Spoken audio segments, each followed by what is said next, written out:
Welcome back to the channel. In this lab, we're going to be focusing on incident handling with Splunk. An incident from a security perspective is any event or action that has a negative consequence on the security of a user's computer or an organization. That could be crashing the system, execution of an unwanted program, access to sensitive information, or website defacement. In this lab, we're going to be taking a look specifically at website defacement, and we're going to be going through the incident handling process, which includes preparation, detection and analysis, containment, eradication, recovery, and post-incident.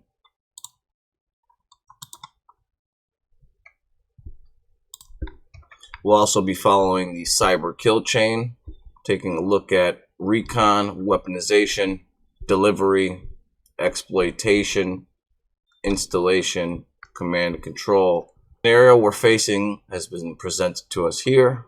A big corporate organization, Wayne Enterprises, has recently faced a cyber attack where the attackers broke into the network, found their way to their web server, and have successfully defaced their website. http www.imreallynotbatman.com. Their website is now sharing the trademark of the attackers with the message, "Your site has been defaced." Poison Ivy was here. Deal with it, admin. Alright, so it looks like Batman and Poison Ivy have a beef here that's not going away anytime soon. And it's our duty as security analysts to help them investigate the cyber attack and find the root cause of the attacker's activities within the network. We're taking a look at detection and analysis phase, and we're going to go ahead and launch Splunk from here.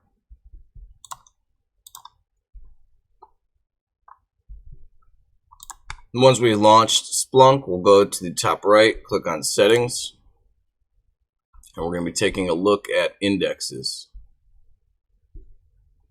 We've been provided with 12 indexes here: audit, internal, introspection, metrics. But however, we were already told we're looking for the bots v1 index, which will contain the attacks from Poison Ivy. On this dashboard, we can also see the current size of the index, max size, event count, earliest event, latest event, and the path.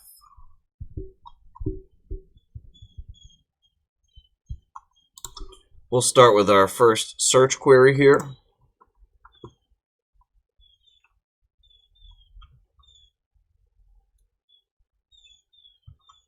And we're going to be using the search query index is equal to bots v1, that's the index, and I'm really not Batman.com.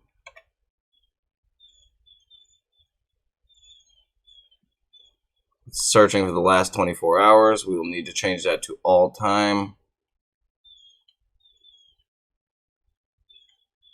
And we're provided with about 50,000 results, so a whole lot of results, right? There you go.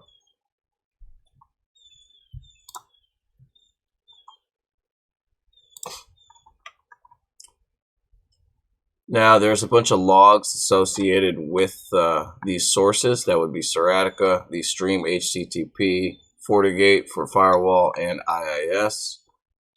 Depending on how the analyst wants to take a look at this, they could, go many different routes. We're going to be taking a look at the source IP in particular. We'll use the bottom left here to find the source IP field.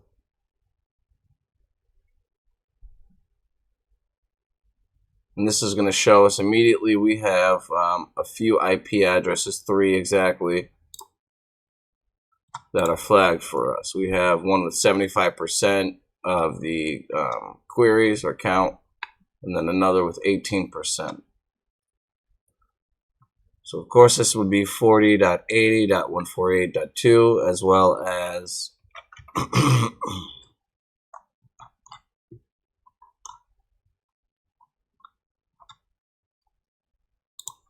Alright, since this log here, the 40.80 is giving us 75% of the results, we'll click on that and see if we can't find out more information. Here we can see some event logs.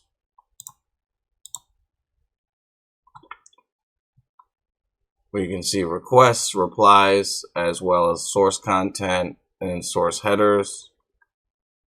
And we can see the location here. The attackers are looking, I'm really not Batman.com, Joomla, index, PHP components, search.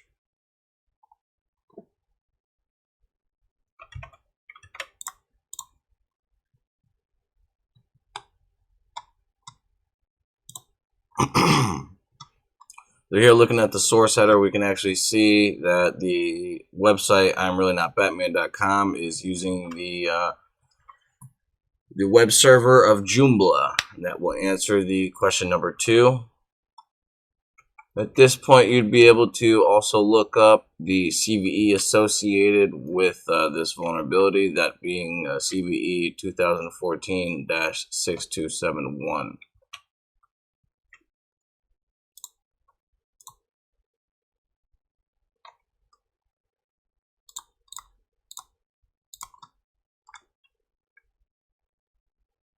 So we've been able to find what web server or our CMS. Let's see. Let's take a look at the notes quickly. We've narrowed down the results to only show logs from source IP 40.80.148.42. Looked at the fields of interest and found traces of the domain being probed. Validate the IP that is scanning. So what do we need to do is validate the scanning attempt. Simple. Dig further into the web logs. Let us narrow down the result, looking into the Seratica logs and see if any rule is triggered on communication. So that would be triggering the IDS system. We'll use the query below. Index is equal to bots v1, followed by the web page and the source, as well as source type of Seratica.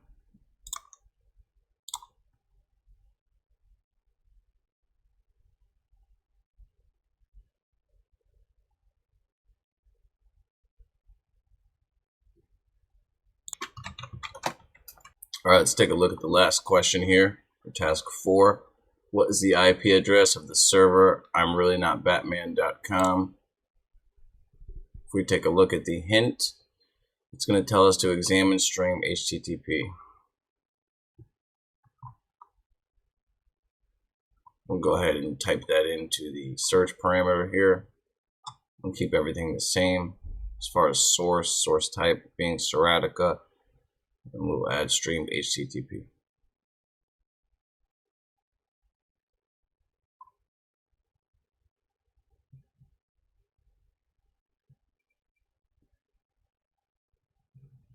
Go to the source IP here at the bottom left. Get our IP address again, 40.80.148.42. Just double checking.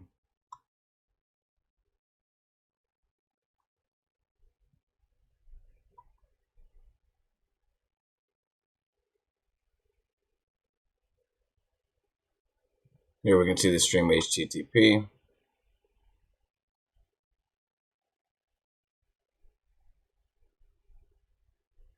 And it doesn't look like we're finding anything, so we're going to go ahead and add a signature field here.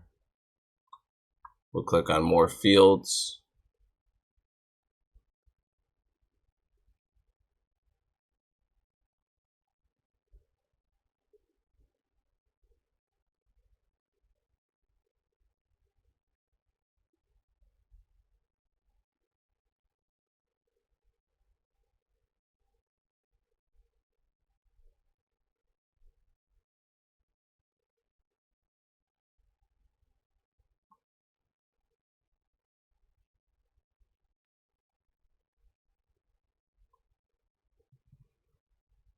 Now is a good time to say you can also use the search filter to find the parameter if it doesn't pop up. That's what I did.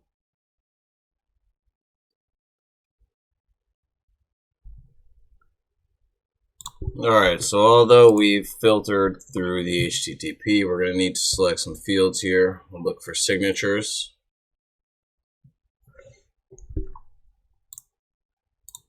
Click on signature.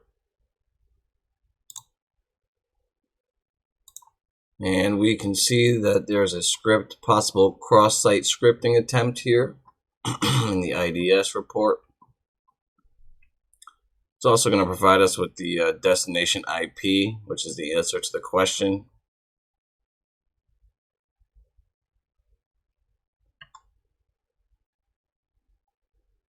Next, we'll move on to task 5, exploitation phase. Task 5 will focus on the exploitation phase. The attacker needs to exploit the vulnerability to gain access to the system/server. And this task will look at the potential exploitation attempt from the attacker against our web server and see if the attacker got successful in exploiting it or not. In our recon phase, we're able to find 2 IP addresses that stuck out to us. That was 40.80.148.42, as well as task 5, exploitation phase. It's going to begin with, let's see, okay, if I get. We found 2 IP addresses from the initial recon phase, and that was the 40.80.148.42, as well as the 192.168 IP address. We also figured out the attacker was using. We also figured out the attacker was using the web scanner Acuntext for the scanning count, or for the scanning attempt. And scrolling down here, we can see count. Let's use the following search query of count to see the number of counts by each source IP against the web server. A little explanation here. This query uses a stats function to display the count of the IP addresses in the field source IP. So it's counting requests is what the diagram here is showing us. Additionally, we can also create different visualizations to show the result, and it will do the same thing. It wants us to use this search query here, index bots v1, include source stream wildcard, and we're going to count the stats and we're going to count the requests. So let's go ahead and do that now.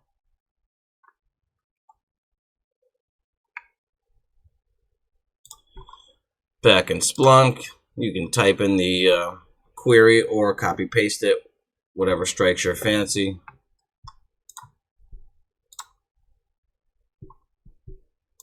Here we can see the 2 IPs similar to the diagram. You can also see 22,200 events between these IPs. Moving on, we'll go to the visualization tab.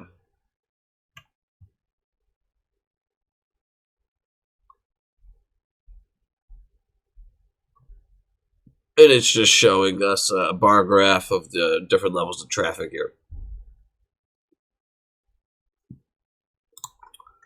Going back to the page, reading the notes. Now we'll narrow down the result to show requests sent to our web server, which has the IP address of 192.168.250.70. And we will change the search query to search for the HTTP stream of that IP address instead of requests for the last IP address we did.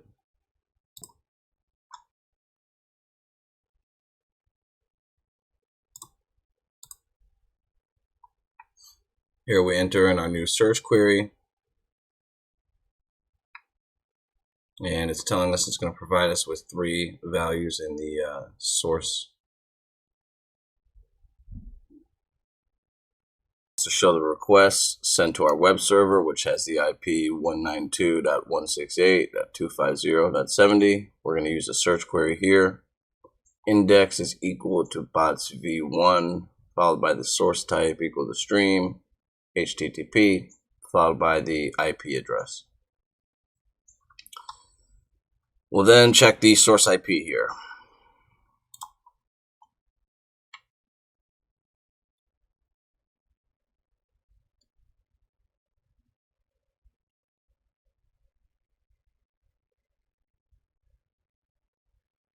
Just going to copy and paste the query here, save us some time.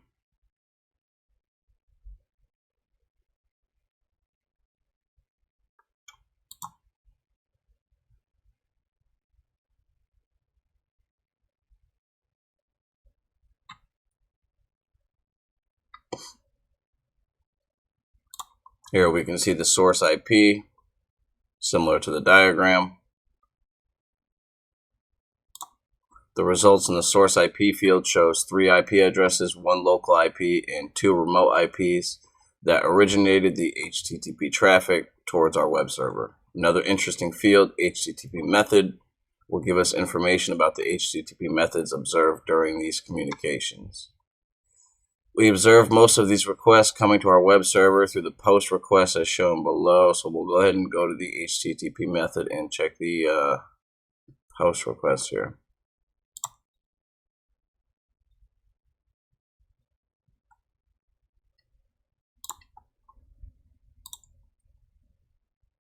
Going back to the Splunk dashboard, go to the left side, HTTP method, and we can see post, get, connect, and the rest of them. The results in the source IP field shows 2 IP addresses sending all the post requests to our server. Interesting fields, source IP, form data, HTTP user data, agent. So 90% of these are coming from this 40.80 IP. Then it's giving us a query here to check these post requests. So let's go ahead and copy that and we'll try that out.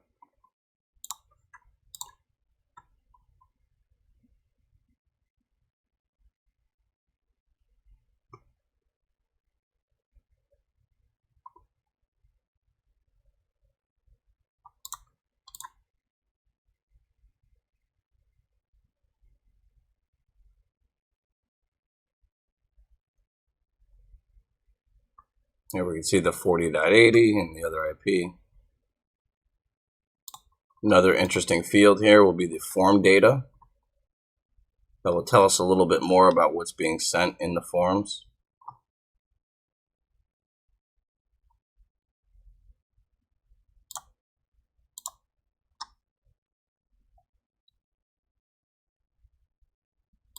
So here we have top 10 values. So we can see just a regular sample email sent.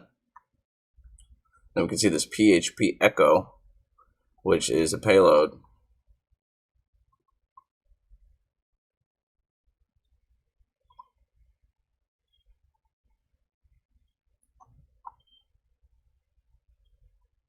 We can check URIs as well.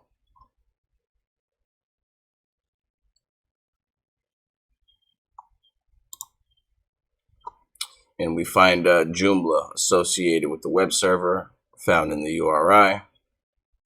That means our web server is using Joomla content management system in the backend. Little search on the internet for the admin login page of the Joomla CMS will show us Joomla administrator index PHP, which we're able to see right here through the dashboard.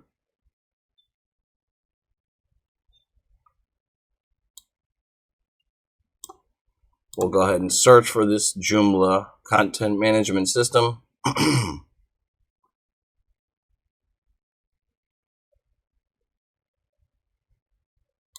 And you should find yourself here at the Joomla administrator login page after going to joomla.org/administrator/index.php. Let's check the notes here. We can narrow down our search. Let's see, they give us a username. We can narrow down our search to see the results sent to the login portal using this information. Search query, I'm not really Batman, type HTTP, and search through the PHP index here. Going to add the URIs equal to Joomla admin index.php in the search query to show the traffic coming into this URI.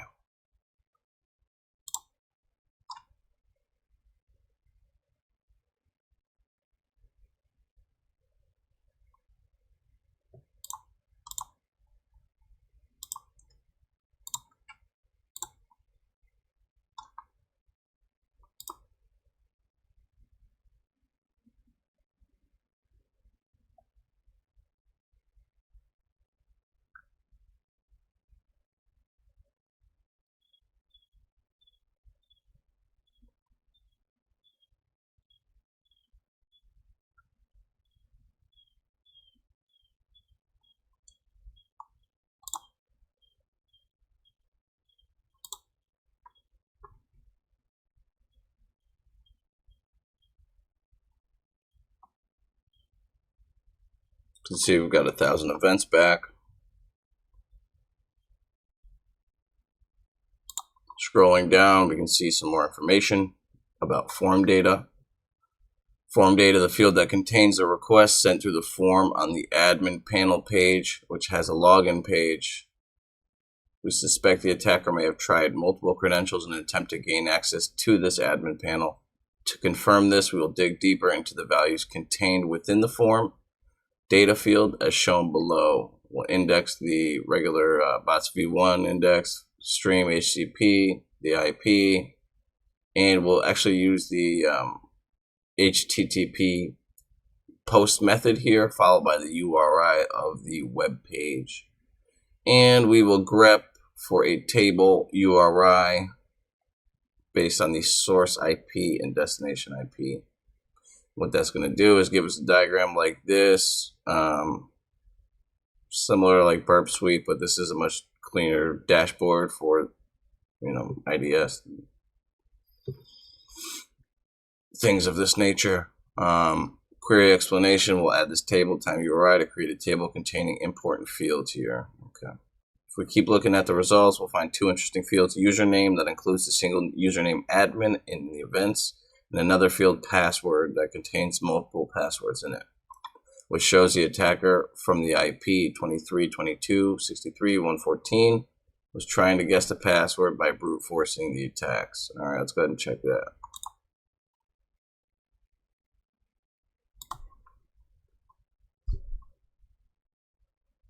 Upon entering this new query, we are brought with 425 events, and we're able to see, like the note said, the timestamp, URI, source IP, destination IP, and the form data. We'll click on the form data to reveal some more information.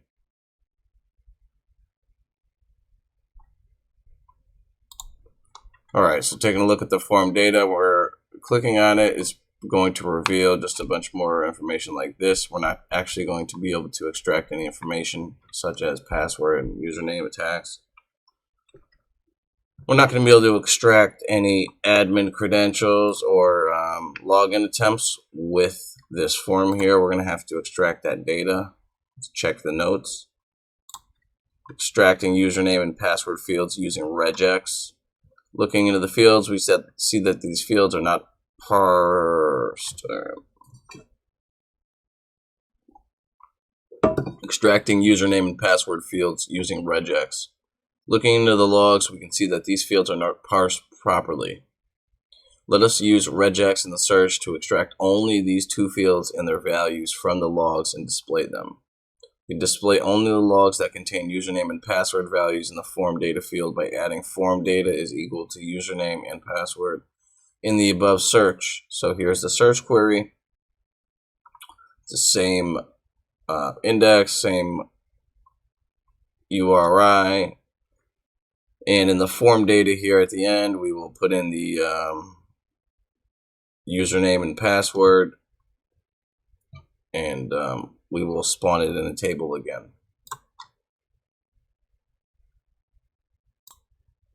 It's time to use regex, regular expressions, to extract all the password values found against the field password in the logs. To do so, Splunk has a function called rex. If we type it in the search head here, it will show detail and an example of how to use it to extract the values.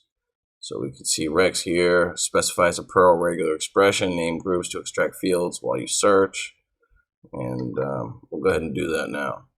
At this point, let you guys run the password extraction query. And when you're ready, we will move on to the search query here. And we're actually going to be using another query. We've extracted, now that we've extracted the passwords being used against the username admin on the admin panel of the web server, if we examine the fields in the logs, we'll find two values against the field HTTP user agent as shown below. So looking for two values, Python and Mozilla. Let's see what we got back. We'll run our search query. We'll go to the left.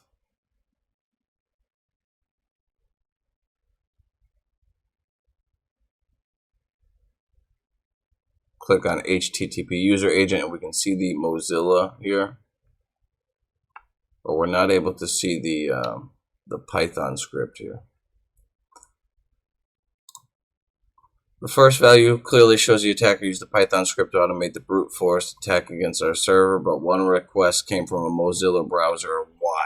To find the answer to this query, let's slightly change to the About search query and add an HTTP user agent field in the search head.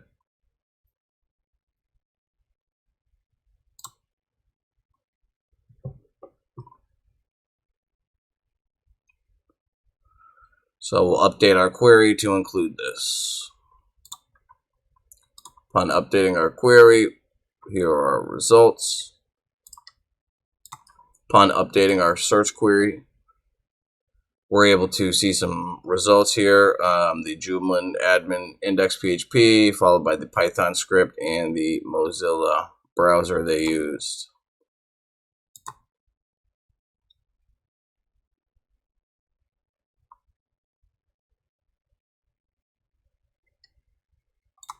Going back to the notes here.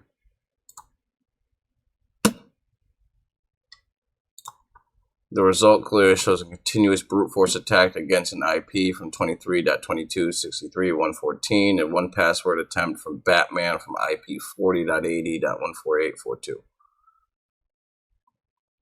And it's coming from the Mozilla browser. We'll answer the questions here below. What was the URI, which got multiple brute force attempts? That would be the Joomla admin index PHP. Which attack against which username was the brute force attack made? The admin. What was the correct password for admin access to the content management system running I'm not really Batman.com? So that would be the Joomla CMS. The password is Batman. How many unique passwords were attempted in the brute force attempt? 412. What IP address is likely attempting a brute force against I'm not really Batman.com? We found that at 23.22.63.114. And finally, after finding the correct password, which IP did the attacker use to log into the admin panel? We found that as well, 40.80.148.42.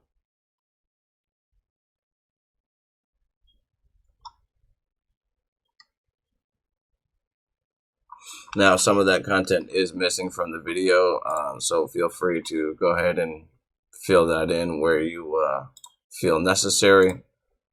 Moving on to task 6, we'll check out the installation phase. Task 6, installation phase. Once the attacker has successfully exploited the security of a system, he will try to install a backdoor or an application for persistence or to gain more control of the system. This activity comes under the installation phase. In the previous exploitation phase, we found evidence of the web server I'm not really Batman.com getting compromised via brute force attack by the attacker using a Python script to automate getting the correct password. The attacker used the IP for the attack and the IP to log in to the server. This phase will investigate any payload / malicious program uploaded to the server from that attacker's IP and installed on the compromised server. To begin an investigation, we should first narrow down any HTTP traffic coming into our server 192.168.250.70 containing the term .exe. This query may not lead to the findings, but it's good to start from one extension and move ahead. Search queries here, index bots v1, source type stream HTTP, destination followed by .exe. They provide us with a diagram, and at the bottom with the search query in place, we're looking for the fields that could have some values of our interest. We could not find the file name field. We looked at the missing fields and saw a field part file name. So let's go to form data after we go ahead and search this. Observing the interesting fields and values, we can see the field value part file name contains the two file names and an executable file name 3791.exe and a PHP file. Let's go ahead and look for that.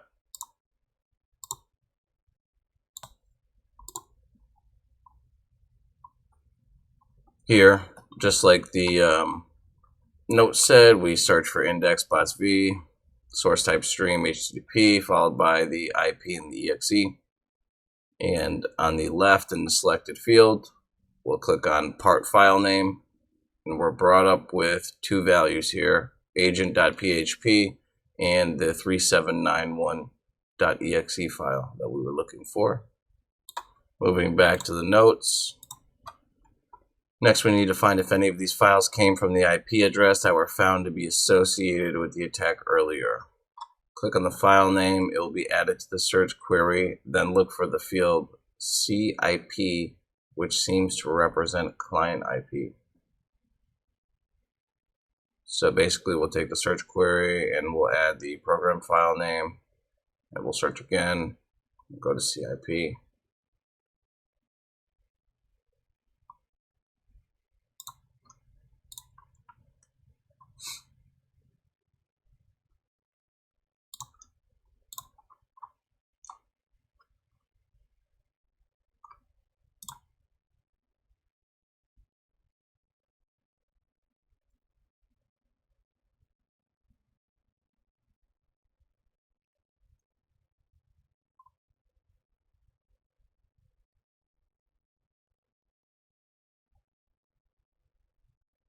Go to the bottom left there, we can see CIP. We have a value of 40.80.148.42, similar to our notes.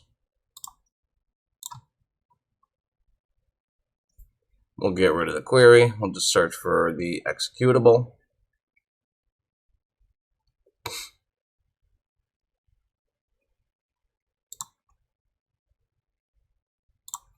After performing the search for the executable, we do see quite a bit of results here in the win event log.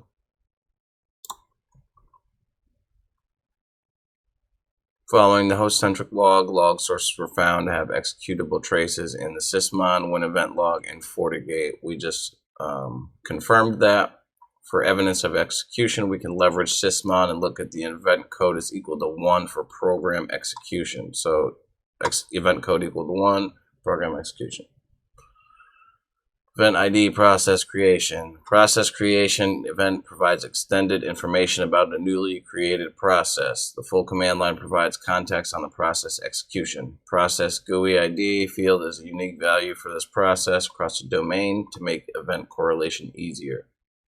The hash is a full hash of the file with the algorithms in the hash type field. So search query about to be 1, executable, source type. So XML event log would be the source, or win event log would be the source, and then the event code to check for the executable. This query will look for the process creation logs containing that executable. So let's do that now.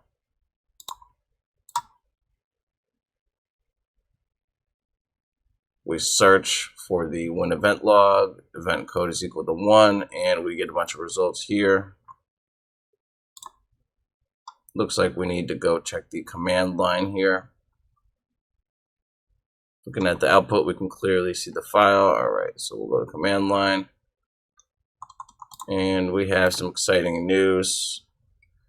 You can see Windows System 32 cmd.exe was launched. The malicious executable was also launched. And looks like we have another executable here from command line and another one from connection host.exe.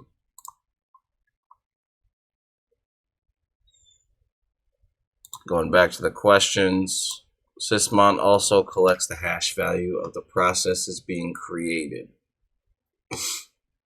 What is the MD5 hash of the program 3791.exe?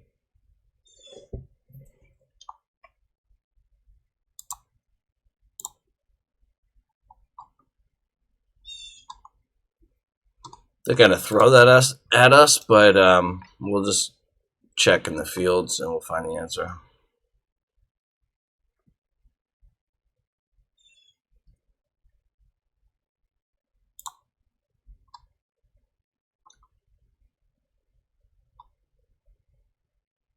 Again, I'll leave it up to you to get the MD5 hash, to check the log of the 379XE, and search the hash on the virus total. What other name is associated with it? You'll get an ab.exe file. We'll take a look at task 7, actions on objectives. Alright, let's take a look at task 7, action on objectives. As the website was defaced due to a successful attack by the adversary, it would be helpful to understand better what ended up on the website that caused defacement. As an analyst, our first quest could be to figure out the traffic flow that could lead us to the answer to this question. There can be a different approach to finding the answer to this question. We'll start our investigation by examining the Seratica log source and the IP addresses communicating with the web server 192.168.250.70. We'll take advantage of the search query provided to us, indexing bots v1, followed by the IP and source type of Seratica. So this is pretty much the same thing we did last time. However, instead of HTTP stream, we are checking Seratica, which is the IDS. Using the search query provided to us, we get 420 events. However, we are already told that we're not really able to see any results in the source related field. The logs do not show any external IP communicating with the server. Let us change the flow direction to see if any communication originates from the server.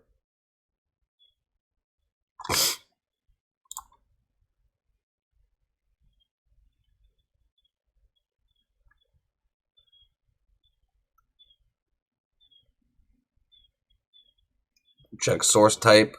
You can see Seratica. Check destination IPs. We're looking for 40.80.148.42. We can see them there. What's interesting about the output, usually the web servers do not originate the traffic. The browser or the client would be the source, and the server would be the destination. Here we see 3 external IPs towards which our web server initiates the outbound traffic. There's a large chunk of traffic going to these external IP addresses, which could be worth checking. So here you can see the amount of traffic, 80%, 10%.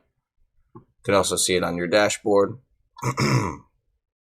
Pivot into the destination IPs one by one to see what kind of traffic and communication is being carried out. So basically what we're doing is going to take the search query, we'll implement we'll leave the IP in there, we'll leave the source type in there, and then we're going to be following the destination IPs here and the values.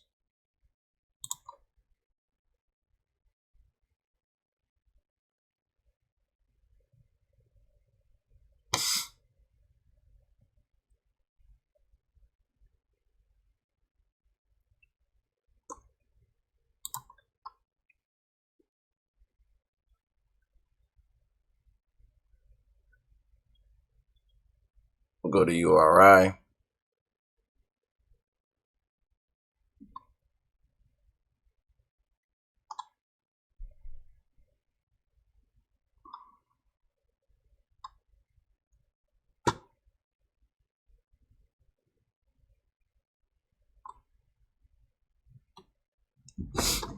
Alright, so here's the URLs. I don't know why they changed it to URI and URL in here, but whatever. It's not really important right now. The URL field shows 2 PHP files and 1 JPEG file. Alright, here we can see the 2 URLs and 1 JPEG file. The Joomla admin index.php, which we went to before, as well as Joomla agent.php.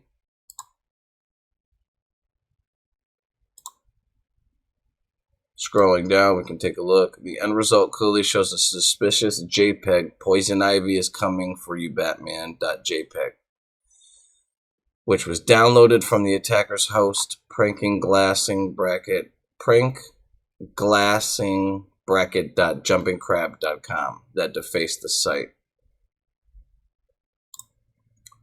The URL field shows 2 PHP files and 1 JPEG file. We just went over that. This file looks interesting. Let's change the search query and see where this JPEG file comes from. So we'll take the search query here. Index bots v1, the URL is equal to Poison Ivy is coming to get you, or is coming for you, Batman, JPEG, followed by the destination IP, and we'll grep for a table for the source destination IP to the HTTP hostname URL. Here we've entered the search query.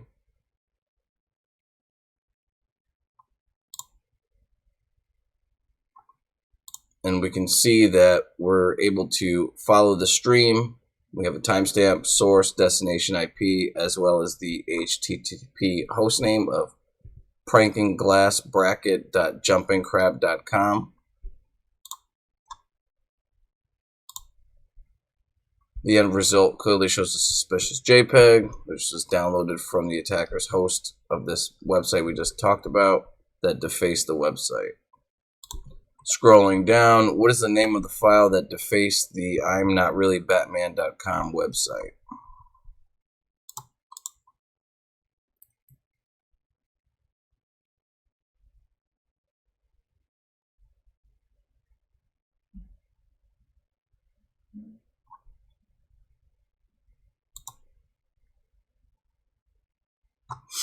That would be the Poison Ivy's Coming For You JPEG.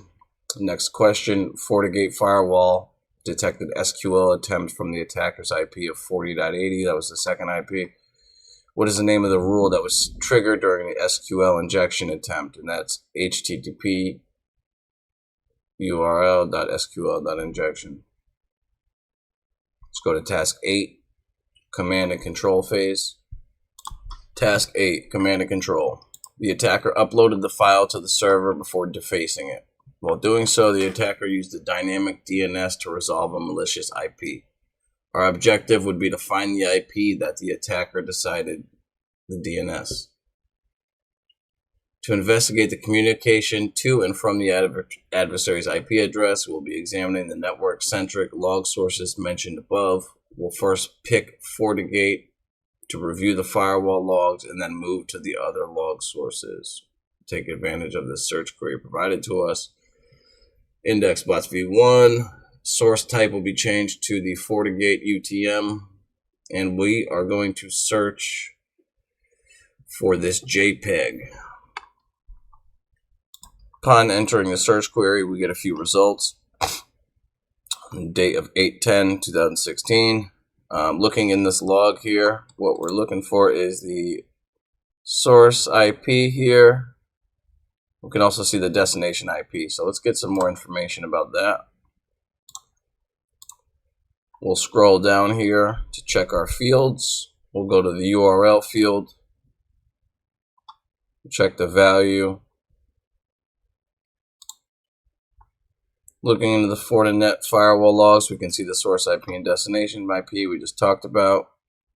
And we see the fully qualified domain name here. Though we have found the answer, we can verify the log sources. So let us verify the answer by looking at another log source, stream HTTP.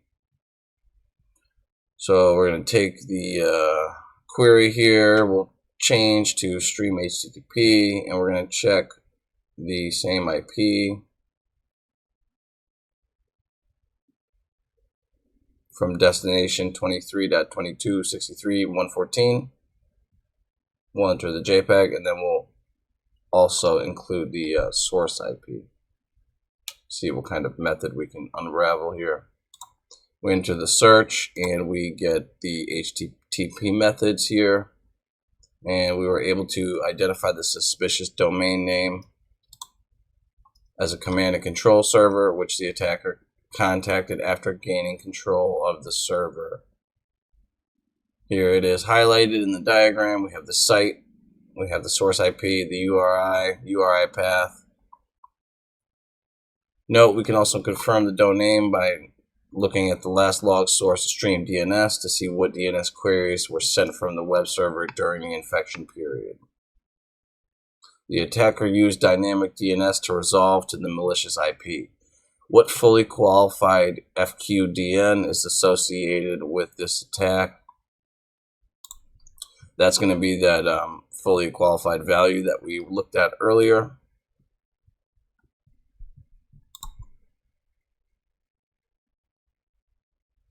crankingglassbracket.jumpingcrab.com. Let's move on to task 9, weaponization phase. Task 9, weaponization.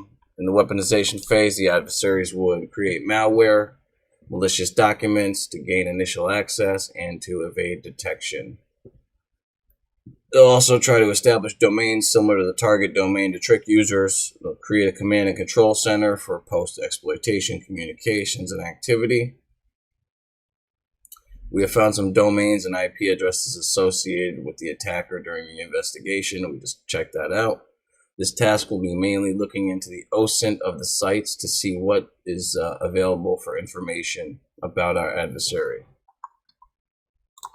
So far, we have found a domain, prankingglassbracket.jumpingcrab.com, associated with this attack. Our first task would be to find the IP address tied to the domains that may potentially be pre-staged to attack Wayne Enterprise.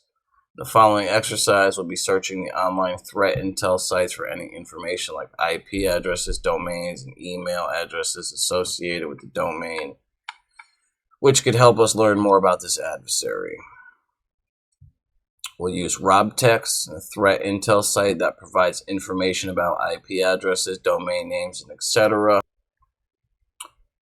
You can input host names, IP numbers, routes, or AS numbers. And here we have some more information. What is RobTex used for? We've already went over that. Let's go ahead and implement some information here.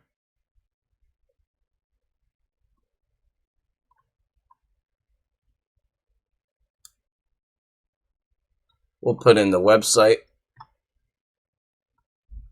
prankglassbracket.crab.com, whatever it is. We're able to see the host name, domain name, registry,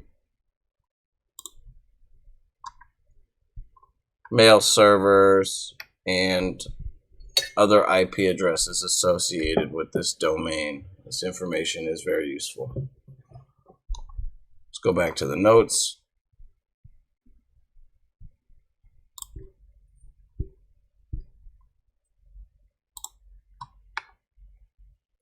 Here we can see some domains and subdomains associated, which we didn't show on the site.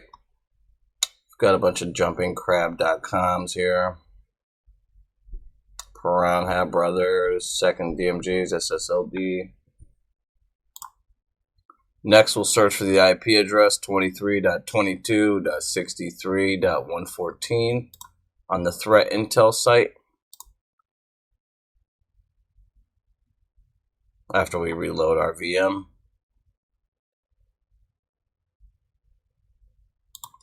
Alright, so we had to restart the VM, but we've already went over how to use the threat intel site. Go ahead and use the IP, and we'll just follow the diagrams in the notes here. What did we find? This IP associated with some domains that look pretty similar to the Wayne Enterprise site. So we have Wayne or PNC.com, and then a bunch of variants of that, followed by an EC2 instance from Amazon AWS. Scroll down. We're going to take a look at virus total.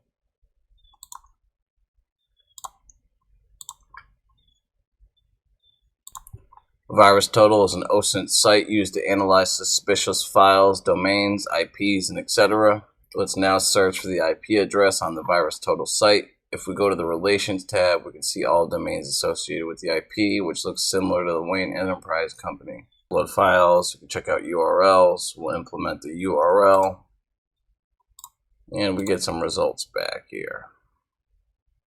Now it's appearing clean on many security vendor analyses, which is fine.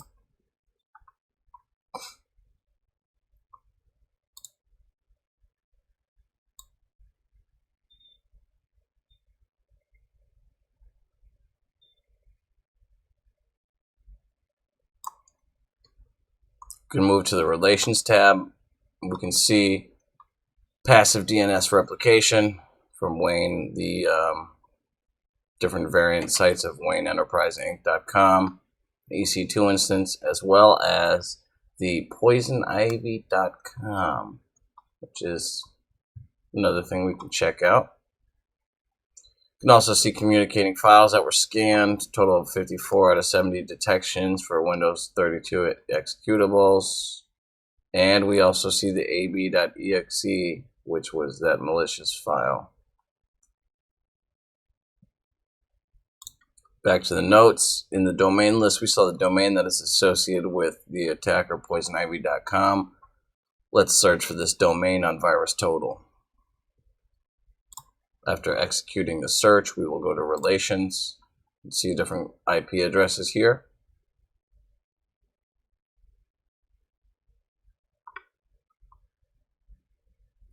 You can also see the IP addresses associated with poisonivy.com. We can also see some names here, Lillian and Ian.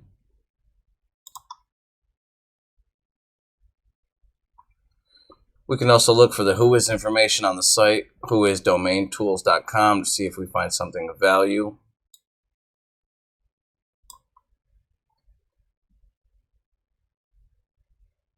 We type in the search on whoisdomaintools.com. Here's what we get back. This is the record for poisonivy.com, registered country, NL, redacted for privacy. It's been 95 days since this was registered. Created 2023, 3/29, expires 2024. We have other name servers, IP address, IP location of San Jose, California, and Cloudflare. IP history, 17 changes, 3 registrants. Let's take a look at the questions. What IP address has Poison Ivy tied to the domains that are pre-staged to attack Wayne Enterprises?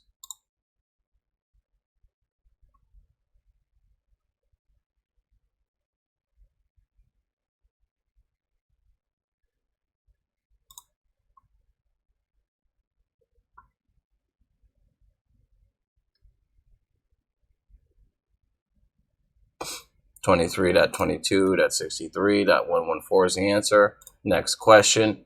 Based on the data gathered from this attack and common open source intelligence sources for domain names, what is the email address that is most likely associated with the Poison Ivy APT group? So what this means is they got sloppy and we caught them, and we can now find their email address, or the registered email address for this this domain, right?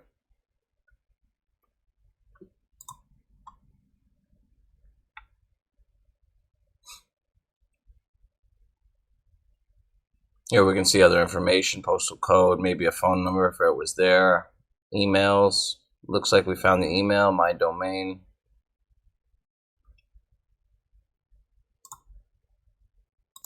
Looks like we found the emails as mentioned before.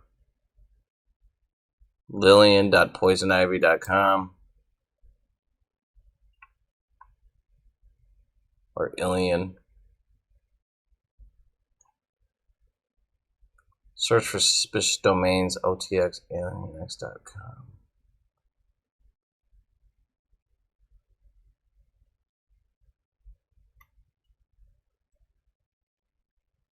Here we search for Lillian.poisonivy.com in VirusTotal.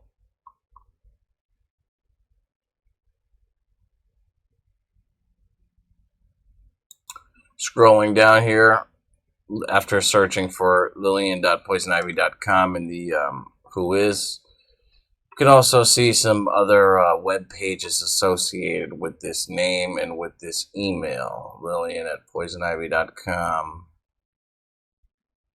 Summary of APT group, etc. We're going to search Alien Vault as provided to us with the hint. And it's going to give us an analysis of the domain poisonivy.com. Here it's going to provide us with the email, her name as well.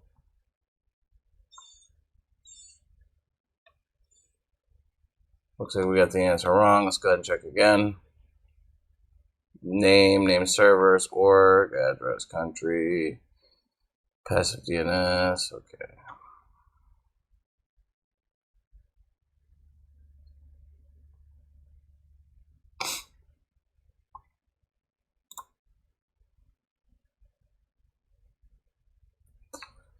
The email is lillian.rose@poisonivy.com. We'll move on to task 10, delivery phase. All right, task 10, delivery phase. Attackers create malware and infect devices to gain initial access or evade defenses and find ways to deliver it through different means. We have identified various IP addresses, domains, and email addresses associated with this adversary. Our task for this lesson would be to use this information we have about the adversary and use various threat hunting platforms and OSINT tools and sites to find any malware linked with this adversary.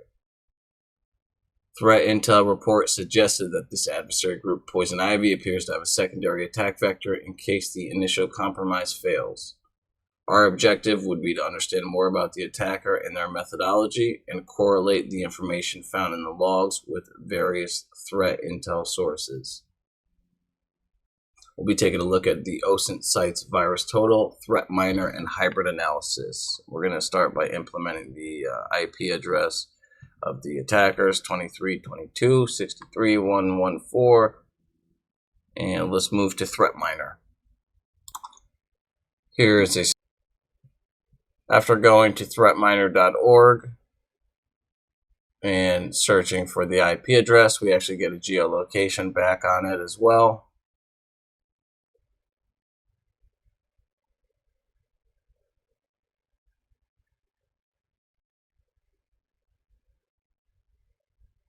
We type in search for poisonivy.com. We don't get anything back on the domain.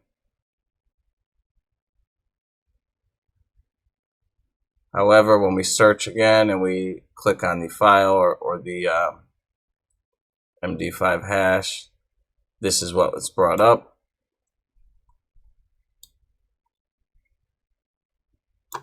We do a little bit more investigation and we're able to see the file name Miranda Tate screen server.scr.exe.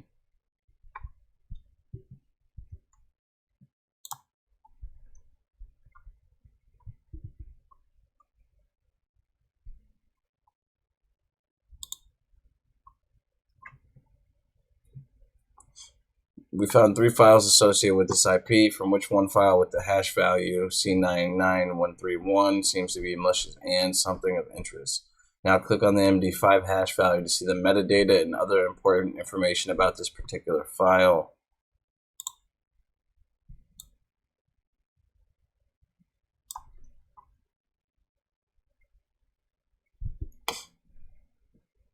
We'll take that metadata, or we'll take that hash value and we'll implement it into virus total to scan it.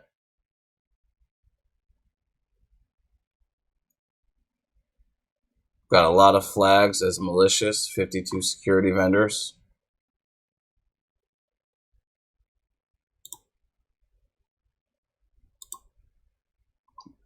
We'll scroll down and we'll go through some more analysis of this malicious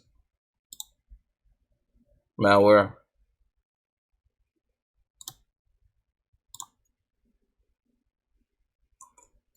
Scrolling down, we can take a look at hybrid analysis. Hybrid analysis is a beneficial site that shows the behavior analysis of any malware. Here you can look at all activities performed by this malware after being executed. Some of the information that hybrid analysis provides is network communication, DNS requests, contacted host and country mapping, strings, meter attack and mapping, malicious indicators, imports, exports, file metadata, screenshots, etc. Let's go ahead and open hybrid analysis. After we check a little bit of relations and things like that and virus total if you'd like. We go to the hybridanalysis.com and we type in Miranda Tate screen server scr.exe, which was the malicious file. Here we get a little bit of a report which was generated, and you can see some network behavior. We're able to view the stats as well as meter attack techniques and detection, some other indicators of malicious intent. Sample was identified as malicious by a large number of antivirus engines.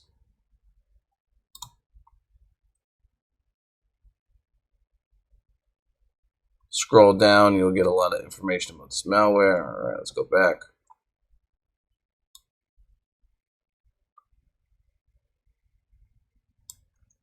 View all details of network behavior. We get this beautiful map of the world, contacted countries, and a trace of the associated process and traffic.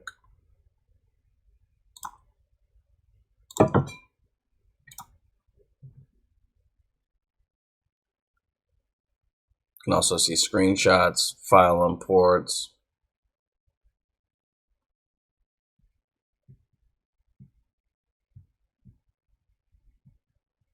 Compiled with, looks like it was made with Visual Studio.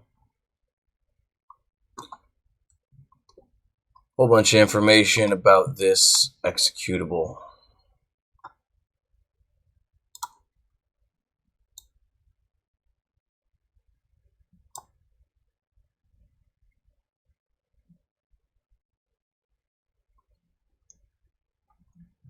Going back to the questions, what is the hash of the malware associated with the APT group? We found that out. It was C99131. Next question, what is the name of the malware associated with the Poison Ivy infrastructure? That's going to be the executable. After you enter that, we're going to move to task 11, conclusion. In this fun exercise as a SOC analyst, we've investigated a cyber attack where the attacker has defaced the website I'mReallyNotBatman.com of the Wayne Enterprise. We mapped the attacker's activities into 7 phases of the cyber kill chain. Let us recap everything we've found out so far. Reconnaissance phase. We first looked at recon activity from the attacker to identify the IP addresses and other details about the adversary. We found an IP address by scanning the web server. The attacker was using Accuntix as a web scanner. We then went to the exploitation phase where we looked into traces of exploitation attempts and found brute force attacks against our server, which were successful. We found brute force attacks from the IP addresses, which we used to further enumerate. And we also found 142 brute phases. Moving forward, we went to the installation phase. We looked at the installation phase to see any executable from the attacker's IP address uploaded to our server, which we found the executable that was named 3791.exe. We looked at the sysmon logs and found MD5 hash of this value. We then searched, did some OSINT, and actually found the name of the executable on their end. We found creation details, etc. We then went to move to the weaponization phase.